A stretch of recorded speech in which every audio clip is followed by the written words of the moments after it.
This we call our dynamic hip flexor stretch in a couch stretch position. So you're basically just going to elevate your back leg on a couch, on a chair, a bench, something that's elevated, but that is pain-free at the front of the knee. So if it starts to get painful, lower the surface, okay?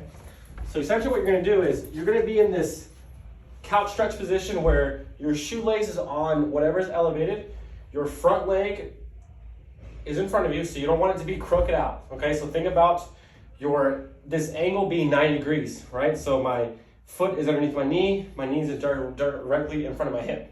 From this position, what you're gonna do is, we're gonna basically do rotations where you're opening up both ways. You're almost threading the needle, and you're just thinking about reaching forward with your fingertips as you draw the opposite side back, and we're rotating. I want your eyes to follow your hand, and as you do this, you should feel a little stretch on that hip flexor right here as you rotate towards it, okay? We'll do this 10 times.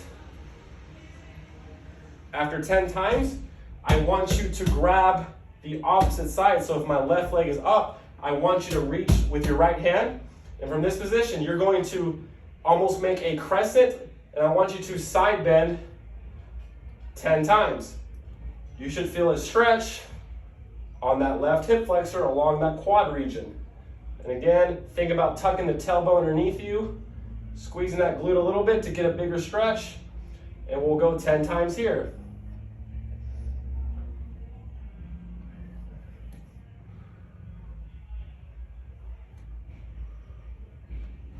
After you've done the rotations and the crescent side bending to the lead leg, you can grab onto both sides.